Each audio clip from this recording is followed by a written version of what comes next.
Nah, kali ini aku seneng banget karena didampingi oleh leaderku yang sudah terbukti eksis di bisnis asuransi dan tidak putus selama 15 tahun. Dan yang menarik, beliau adalah orang yang introvert dan bahkan tidak ada background insurance, tidak ada background perbankan, tapi bisa sukses. Langsung aja kita tanya dengan Mas Dodot Eri Julianto. Hai Mas. Halo Asyana. Thank you ya sudah mau Asyana ajak ngobrol nih. Iya, gimana Asyana? Mas Eri kan aku tahu nih sekilas tentang biografi Mas Eri. Di mana Mas Eri kan dulunya katanya karyawan yang di belakang meja terus, dan sekarang udah sukses di bisnis insurance. Sudah ada yang namanya bangun tim, sudah luar biasa 15 tahun ya. Boleh nggak Mas Eri cerita latar belakangnya? Boleh, senang hati saya mau cerita sama Asyana. Jadi gini ceritanya Asyana. Saya itu dulu kerja di bank, tapi kalau Asyana tahu saya tuh kerjanya di bagian administrasi, ya kan? Di administrasi bagian penginputan di falas. Jadi saya nggak pernah ketemu sama nasabah ya, nggak pernah. Klien nggak pernah. Jadi kertas sama laptop betul. Nah, kenapa saya bisa jadi berjalan di dunia asuransi? Which is itu beda banget ya dunianya. Jauh banget. Karena saya dulu memang orangnya introvert. Ya. Jadi pengalaman saya begini, Asyana, waktu saya bekerja masih di bank dulu, saya pernah nganter temen masuk rumah sakit di UGD. Nah, pengalaman saya waktu saya antar teman saya masuk ke UGD, saya lihat seseorang ibu ya bawa anaknya sakit gitu. Nah, di situ saya tergerak hati saya. Kenapa? Karena seorang ibu ini pas masuk ke rumah sakit itu ditolak. Ditolak karena nggak punya uang. Bisa bayangin, iya. Jadi anak itu udah biru gitu ya. Terus nggak punya uang, ditolak. Hati saya tuh tergerak. Nah, di situ saya memberanikan diri datang ke ibu itu. Saya bilang, Bu, saya hanya punya uang 50.000, saya mau kasih ibu, tapi saya boleh nggak berdoa? Saya berdoa selesai. Dan disitulah awal saya tuh, kenapa saya punya pemikiran begini. Saya ingin nolong orang, tapi hati saya ingin nolong terbatas kemampuan, yaitu berbicara ini tadi ya. Iya. Karena kalau orang introvert kan diri dia lagi dia nyaman dengan diri sendiri ya. Iya benar. Terus gimana tuh Mas bisa ketemu dunia insurance gimana? Nah, unik nih waktu aku ketemu di dunia insurance tuh, waktu itu saya lagi pergi. Biasa kan tiap tahun itu kalau keluarga saya itu liburan, liburan kan. Kita liburan ke Sukabumi. Nah, waktu liburan ke Sukabumi, kakak saya itu waktu itu ajak temennya. Nah, waktu sampai di villa, kita udah happy di dalam situ, terus teman saya mau cerita katanya. Saya mau cerita nih. Cerita apa? Saya ada bisnis gitu. Nah, disitulah dicerita tentang konsep asuransi, bisnis asuransi. Padahal tadinya lagi liburan ya? Iya, lagi liburan. Emang bisnis ini kerennya bisa diceritakan di mana aja ya? Betul. Even lagi liburan, nggak usah terlalu formal banget ya. Justru Mas Eri tergugahnya saat orang itu lagi ngobrol. Iya. Luar biasa loh. Saya lihat begini, kok ini anak masih muda, ya? Dia baru bekerja, dia juga posisi pekerjaan dulu asisten manajer di perusahaan asuransi asing. Gajinya besar, tapi yang jadi pertanyaan saya, kenapa dia jalanin bisnis asuransi gitu loh. Nah, saya sempat tanya kan, artinya dia bilang kalau di akuntansi itu kadang-kadang waktunya ya dia harus kalau misalkan akhir tahun itu sampai kerja lembur sampai malam, besok pagi bangun lagi. Nah, di situ saya langsung ngeliat diri saya gitu. Pekerjaan saya juga begitu gitu. Kadang-kadang sampai malam. Meja laptop kertas sampai malam lagi. Iya.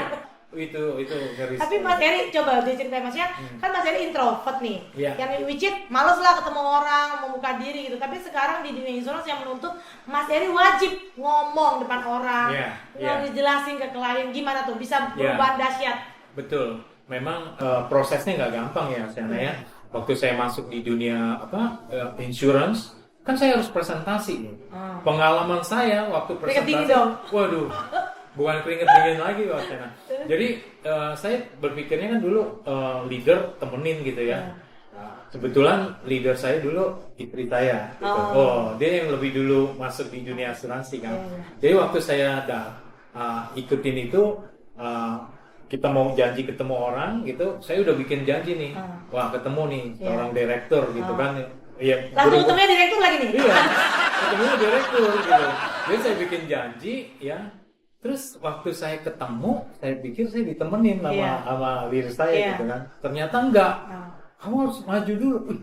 Saya bingung mau ngomong apa nih. Akhirnya saya bawa ilustrasi tuh, proposal tuh. Saya datang ketemu sama siang Pak. Iya. Saya mau menawarkan ini Pak. Saya menawarkan ini sambil memberikan proposal itu kan. Terus dia bilang, kok ini orang aneh gitu ya. Datang cuman bawa proposal terus bilang ini bagus gitu dan nggak bisa ngomong gitu. Saking introvertnya ya. Tapi dengan bisnis ini mungkin ketemu lagi berkali-kali berulang ya. Ada proses ya. Situ saya keringet dingin keluar ditolak, diusir. Gitu. Kamu nih ngabisin waktu katanya. Udah saya pulang kan, saya bilang saya nggak bisa nih ngerjain begini gitu. Tempat mau nyerah berarti ya. Itu udah berulang-ulang kali. Orang introvert ditolak, kebayang dong kayak apa ya kan? Benar-benar. Harga diri orang bilangnya kayak gitu ya. Iya. Nah, lalu aku tuh belajar ikut training ya bagaimana presentasi. Oh, berarti di bisnis ini dikasih Mas? Iya.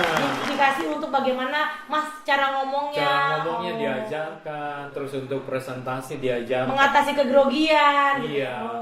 Sampai pun juga saya pernah presentasi di depan orang rekrut bank gitu ya. Kita ada bisnis presentasi itu. Leader saya bilang, kamu harus bisa presentasi nih. Jadi waktu saya presentasi juga begitu sama Asiana. Waktu presentasi saya nggak bisa ngomong gitu karena udah banyak orang di depan kan.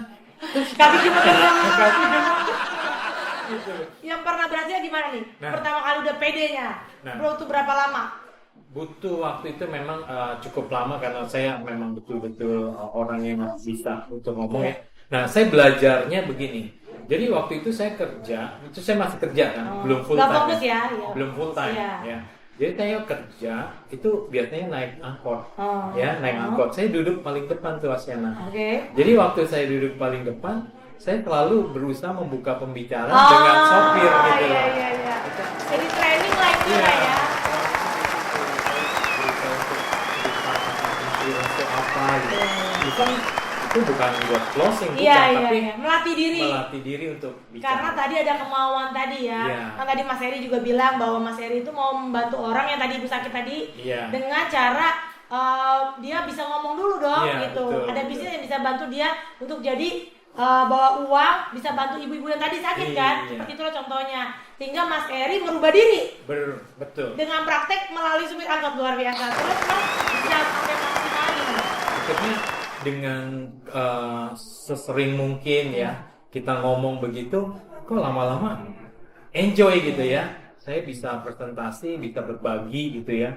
Nah, disitulah awal saya tuh melihat bahwa diri saya nih ternyata betul-betul bisa berbagi buat orang. Jadi ada transisi jalan nih kehidupan. Yang tadinya introvert mau belajar buka diri demi menolong orang lain karena tahu fungsi hidupnya apa tadi gitu ya Mas. Jadi sebenarnya bisnis ini bisa boleh dibilang bisa merubah karakter Mas Eri ya. Yang tadinya introvert jadi ekstrovert ya. Luar biasa. Jadi kalau dibilang ada orang saya nggak bisa ngomong, saya grogi ketemu orang bukan alis saya, ternyata salah. Ada yang bisa berubah. Betul. Luar biasa. Thank you so much ya Mas Eri. Ini adalah salah satu contoh yang menurut saya sudah berhasil. Seorang introvert, seorang yang bukan background perbankan, tetapi bisa berhasil di bisnis ini. Dan bukan orang yang suka ngomong, bisa berhasil juga di bisnis ini. Kuncinya cuma satu ya Mas, mau. Niatnya bagaimana? Niatnya seperti apa? Niatnya ingin menolong orang, maka mengalami perubahan. Ada yang mau disampaikan nggak Mas Rai untuk orang-orang? Oke.